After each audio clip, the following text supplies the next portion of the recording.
Pero al anunciaros esto que sigue, no os alabo, porque no os congregáis para lo mejor, sino para lo peor. Pues en primer lugar, cuando os reunís como iglesia, oigo que hay entre vosotros divisiones, y en parte lo creo. Porque es preciso que entre vosotros haya disensiones, para que se hagan manifiestos entre vosotros los que son aprobados. Cuando pues, os reunís vosotros, esto no es congregación del Señor. Porque al comer, cada uno se adelanta a tomar su propia cena, y uno tiene hambre y otro se embriaga. Pues que no tenéis casa en que comáis y bebáis, como menospreciáis la iglesia de Dios y avergonzáis a los que no tienen nada. ¿Qué os diré? Os alabaré, en esto no os alabo. Porque yo recibí del Señor lo que también os he enseñado. El Señor Jesús, la noche que fue entregado, tomó pan. Y habiendo dado gracias, lo partió y dijo: tomad, comed, esto es mi cuerpo que por vosotros es partido, haced esto en memoria de mí. Asimismo tomó también la copa después de haber cenado, diciendo: esta copa es el nuevo pacto en mi sangre. Haced esto todas las veces que bebiereis en memoria de mí. Así pues, todas las veces que comieres este pan y bebieres esta copa, la muerte del Señor anunciáis hasta que Él venga. De manera que cualquiera que comiere este pan o bebiere esta copa del Señor indignamente, será culpado del cuerpo y de la sangre del Señor.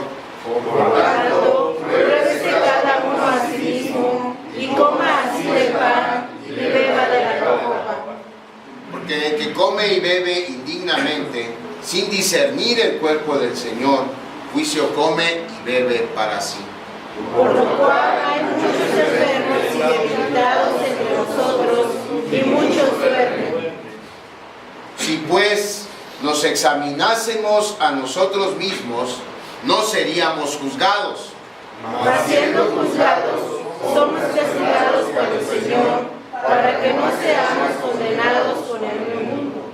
Así que, hermanos míos, cuando os reunís a comer, esperaos unos a otros. Si alguno tuviere hambre, coma en su casa, para que no os reunáis para juicio. Las demás cosas las pondré en orden cuando yo fuere. Creo que es una buena oportunidad para recordar el propósito de hacerlo. Más que una liturgia dentro de nuestra fe, más que un acto de culto más, es una celebración que además de unirnos más espiritualmente a Cristo, porque participamos de su cuerpo, nos hace recordar el propósito de este sacramento. Hecha esta aclaración, vamos pues a meditar en la palabra de Dios. Le voy a pedir que tengan abierta su Biblia ahí en la carta a los Corintios, la primera carta a los Corintios que leímos, en el capítulo 11. Y que tengan lista su Biblia porque vamos a ver otros pasajes de otros libros, ¿sí? Muy bien. Entonces, lo que pasó la noche anterior a la muerte del Señor Jesús se narra en los 4 evangelios. Sucedió que el Señor Jesús se reunió por última vez con sus discípulos en un aposento alto, es decir, en un segundo piso de una casa. Eso significa aposento alto, es el segundo piso de una casa. Y esa noche el Hijo de Dios cumplió un deseo inmenso de su corazón: celebrar la Pascua con sus discípulos. Estaba a punto o estaba en el tiempo de celebrarse la Pascua y él quería hacerlo por última vez con sus discípulos. Por supuesto que sus discípulos hasta ese momento, aunque ya varias veces el Señor les había anunciado, pues no pensaban que esa vez fuera a ser la última vez que cenarían y que celebrarían la Pascua juntos. Pero esa noche el Señor Jesús pudo cumplir ese deseo en su corazón. Si vamos a Lucas, Evangelio según San Lucas, en el capítulo 22, y el versículo 15, vemos ahí el deseo tan grande que el Señor Jesús tenía de hacerlo. Dice Lucas 22:15, y les dijo: cuánto he deseado comer con vosotros esta Pascua antes que padezca. Entonces Dios le concedió ese deseo. Cuando cumplió ese deseo, sucedieron dos cosas más. Por una parte, Jesús estaba cumpliendo con una orden que Dios había dado a todo el pueblo de Israel por medio de Moisés, que era recordar la liberación precisamente del pueblo de Israel de la esclavitud egipcia. Esta ordenanza se dio en el mero inicio de la nación de Israel ya libre de Egipto. Si vamos hasta el libro de Éxodo, ahí vemos cuando se instituyó esta celebración. Éxodo 12, versículos 25 y siguiente. Este es Moisés hablando al pueblo en nombre de Dios. Y cuando entréis en la tierra que Jehová os dará, como prometió, guardaréis este rito. Se está refiriendo a la Pascua. Y cuando os dijeren vuestros hijos: ¿qué es este rito vuestro?, vosotros responderéis: es la víctima de la Pascua de Jehová, el cual pasó por encima. Eso quiere decir Pascua, pasar por encima. El cual pasó por encima de las casas de los hijos de Israel en Egipto, cuando hirió a los egipcios y libró nuestras casas. Entonces el pueblo se inclinó y adoró. A partir de entonces el pueblo de Israel celebraba la Pascua. Entonces lo que estaba Jesús haciendo era cumplir su deseo, cumplir con la orden que Dios le había dado al pueblo de Israel, y que él, como parte del pueblo de Israel, estaba cumpliendo, pero al mismo tiempo instituyó una nueva ordenanza de un profundo significado espiritual. Esa noche el Señor Jesús creó un nuevo sacramento, dio origen a una nueva celebración que habla también de liberación, pero de una liberación más trascendente, como lo vamos a ver. Años después, el apóstol Pablo entendió perfectamente el significado de esta última cena. Inspirado por el Espíritu Santo, instruyó a la iglesia sobre cómo llevar a cabo este sacramento instituido por el Señor Jesucristo la noche del Jueves Santo, que es lo que leímos precisamente esta mañana. Eso que leímos son las instrucciones que Pablo le estaba dando, no solamente a la iglesia de Corinto, pero recuerden que las cartas que Pablo escribía se leían primero en la iglesia a la cual era enviada, y luego había la orden de circular la carta en el resto de las iglesias, de tal manera que todos se enteraran. Entonces no había internet como para nada más poner copia y varios destinatarios y que a todos les llegara. Pero Pablo se aseguraba de que lo que escribía le llegara no solamente a la iglesia a la que estaba dirigida, sino a todas las demás. Entonces, cuando Pablo, inspirado, repito, por el Espíritu Santo, instruye a la iglesia de cómo llevar a cabo en orden este sacramento, porque ya se había convertido en una fiesta y cada quien comía lo que quería y cada quien se bebía lo que quería, de tal manera que se convertía aquello en una borrachera cuando era una celebración santa. Entonces Pablo tiene que poner un hasta aquí y explicarles cómo debe hacerse. Entonces, aparte de decirles cómo deben celebrar la Santa Cena, y esto es muy importante, explicó el porqué de esta ceremonia. ¿Por qué es importante la Santa Cena, que es esencial en la liturgia cristiana hasta nuestros días? Entonces lo que quiero que hagamos hoy con la ayuda de Dios es reflexionar sobre ese porqué de la Cena del Señor.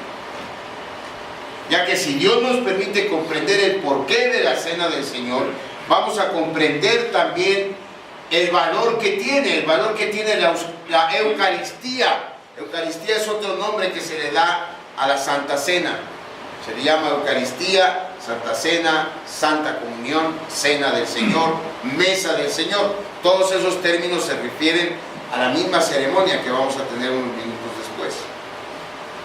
Pero si Dios nos permite comprender la ceremonia de la Eucaristía, que Eucaristía quiere decir simplemente acción de gracias, vamos a ver que realmente hay muchas razones para darle gracias a Dios. Encima de todas esas, el que nos haya salvado. Pues por eso necesitamos comprender bien el significado de la cena. Y eso es lo que vamos a ver hoy. ¿Por qué es importante la comunión? ¿Qué significa la comunión? ¿Y por qué de veras es Eucaristía? Es un nombre muy adecuado para ella, porque es una ceremonia a través de la cual le damos gracias a Dios. Vamos a orar antes de seguir. Padre, te damos gracias por la oportunidad de acercarnos a ti. La razón de celebrar la Santa Cena se encuentra en el versículo 26 del pasaje que leímos en 1 Corintios 11. 1 Corintios 11, 26 dice: así pues, todas las veces que comiereis este pan y bebiereis esta copa, la muerte del Señor anunciáis hasta que Él venga. Al participar de la comunión, hermanos, anunciamos la muerte de Jesucristo al mundo y, mucho más importante, el propósito de su muerte. Desde siempre ha habido gente interesada en desvirtuar la razón por la que el Señor Jesús murió. Desde filósofos y científicos en la antigüedad hasta maestros de escuela en todos los niveles, incluso productores de cine y de televisión. El día de hoy hay muchas personas interesadas en desvirtuar el motivo de la muerte del Señor Jesús. Hoy en día ha tomado auge la cultura antidios. Nadie quiere saber nada acerca de Dios. Nadie quiere saber nada acerca de Jesucristo.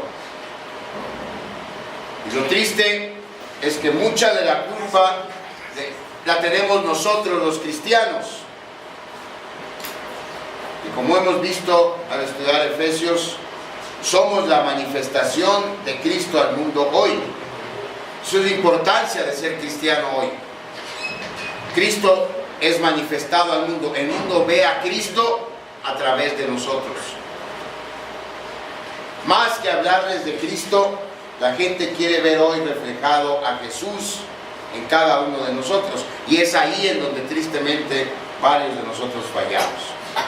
Y cuando fallamos, colaboramos de alguna manera a fomentar esta cultura antidios tan vigente en nuestra sociedad.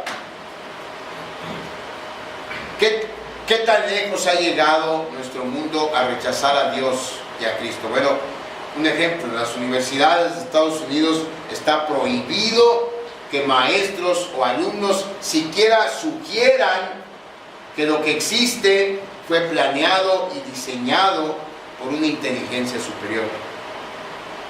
En una universidad de Estados Unidos nadie en ningún aula puede siquiera sugerir esa posibilidad.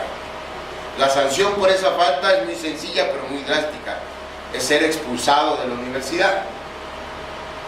Pero no queda ahí. Hay estados, por ejemplo Pensilvania, que fueron más lejos, y en el 2005, después de que un padre de familia se quejó de que en la universidad le estaban enseñando a su hijo acerca de la teoría creacionista, y que según el papá eso violaba la Constitución de Estados Unidos en cuanto a que la religión debería ser laica, el juez que juzgó esa causa le dio la razón, y a partir de entonces quedó prohibido por ley, al menos en el estado de Pensilvania, siquiera sugerir en un aula la existencia de Dios. De manera que si alguien se atreve a hacer eso, deja de ser nada más un alumno o un maestro expulsado para convertirse en un convicto